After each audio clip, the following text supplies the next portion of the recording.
Halo para penjelajah cilik, selamat datang di petualangan kita yang super seru hari ini. Kita bakal sama-sama membongkar rahasia di balik kekuatan super yang dimiliki negara kita tercinta, Indonesia. Sudah siap? Kalian pernah kepikiran nggak sih, kenapa ya dari semua tempat di dunia, negara kita ini letaknya ada di sini? Nah, anggap aja lokasi Indonesia ini tuh kayak kode rahasia di sebuah peta harta karun. Kalau kita bisa pecahin kodenya, kita bakal nemuin kekuatan-kekuatan super yang luar biasa. Siap memecahkan kodenya bareng-bareng? Yuk kita mulai!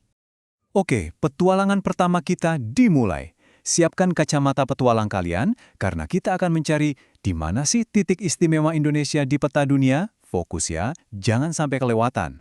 Coba deh lihat peta ini. Kelihatan kan? Di bagian atas atau utara ada benua super besar, yaitu Asia. Terus di bawahnya, di selatan, ada benua Australia. Nah, Indonesia posisinya itu pas banget di tengah-tengah mereka. Keren banget kan? Rasanya kayak dijaga sama dua raksasa yang kuat. Eits, bukan cuma itu aja loh, kita juga seolah-olah dipeluk sama dua samudra raksasa. Di sebelah barat ada Samudra Hindia yang luas, dan di timur ada Samudra Pasifik yang megah. Nah, posisi di antara dua benua dan dua samudra inilah yang jadi kunci dari semua kekuatan super kita nanti. Sekarang, ayo kita buka kekuatan super yang pertama, menjadi penghubung super untuk seluruh dunia. Coba bayangin deh, Indonesia itu ibarat jalan tol laut yang paling sibuk sedunia. Karena lokasi kita yang strategis banget, selat-selat di Indonesia, contohnya Selat Malaka, jadi rute tercepat buat kapal-kapal raksasa yang bawa barang dari satu negara ke negara lain di kawasan Asia Pasifik. Wah, ini seperti jalan pintas ajaib yang bikin perjalanan mereka jadi jauh lebih cepat dan hemat. Terus, untungnya apa sih punya jalan tol yang super sibuk ini? Wah, banyak banget. Karena banyak kapal dagang dari seluruh dunia mampir ke pelabuhan kita, ekonomi kita jadi makin kuat. Selain itu, kita jadi bisa ketemu banyak orang dari negara lain, belajar budaya baru, dan saling berbagi cerita. Wawasan kita jadi makin kaya deh. Oke, mari kita selami kekuatan super berikutnya. Yang ini nih, ajaib banget.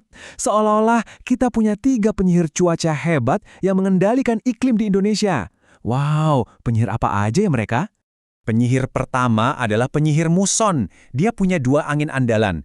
Dari sekitar bulan Oktober sampai April, dia meniupkan angin basah dari Asia yang membawa banyak sekali hujan. Nah, inilah yang kita sebut musim hujan. Terus giliran dari April sampai Oktober, angin kering dari Australia yang ditiupkan bikin cuaca jadi cerah ceria. Itulah musim kemarau kita. Keren kan? Lanjut, ada penyihir tropis. Karena Indonesia itu dilewati persis sama garis ajaib khatulistiwa, si penyihir ini kasih kita hadiah spesial, sinar matahari sepanjang tahun. Makanya, negara kita selalu hangat dan nyaman. Kita jadi bisa main di luar kapan saja, tanpa perlu takut kedinginan. Dan yang terakhir, ada penyihir laut. Karena negara kita ini kan negara kepulauan ya, dikelilingi banyak banget air laut. Nah, lautan yang luas ini membuat udara kita jadi lembab dan sering turun hujan yang menyegarkan. Jadi, ketiga penyihir hebat ini tuh bekerja sama setiap hari untuk menciptakan iklim yang super spesial buat Indonesia.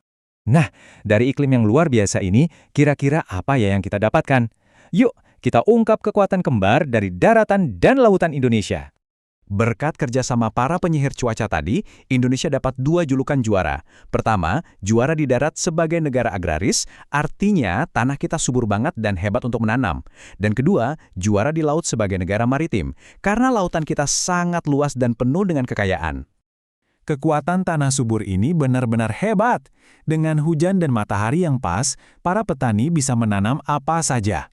Mulai dari padi yang jadi nasi yang kita makan setiap hari, buah mangga dan pisang yang manis, sampai kopi dan teh yang mungkin ayah dan ibu kalian minum di pagi hari. Sekarang kita lihat kekuatan lautan. Kalian tahu nggak, lautan kita itu lebih luas dari daratannya loh. Lihat deh betapa kayanya laut kita, penuh dengan ikan warna-warni dan terumbu karang yang super indah. Lautan inilah yang jadi sumber makanan yang lezat dan juga sumber kehidupan bagi para nelayan di pesisir pantai. Wah, kita sudah sampai di peti harta karun terakhir nih, yang bisa terbuka berkat lokasi istimewa Indonesia. Penasaran nggak apa isinya? Dan inilah dia, isi peti harta karunnya. Kombinasi lokasi dan iklim yang spesial ini menciptakan pemandangan alam yang luar biasa indah. Tapi bukan cuma itu, kita juga jadi rumah bagi hewan-hewan unik seperti orang-orangutan di Kalimantan, komodo di Nusa Tenggara, dan bunga raksasa Rafflesia arnoldi di Sumatera. Harta karun inilah yang membuat orang dari seluruh dunia ingin datang dan berpetualang di Indonesia. Nah, para penjelajah cilik, kita sudah membuka semua rahasia kekuatan super Indonesia, mulai dari jadi jalan tol dunia, punya 3 penyihir cuaca, tanah yang subur, sampai alam yang super kaya. Sekarang, giliran kalian nih. Menurut kalian, apa sih harta karun terbesar yang dimiliki Indonesia? Coba diskusikan dengan teman atau orang tuamu ya. Terima kasih sudah ikut berpetualang hari ini. Sampai jumpa di penjelajahan seru berikutnya.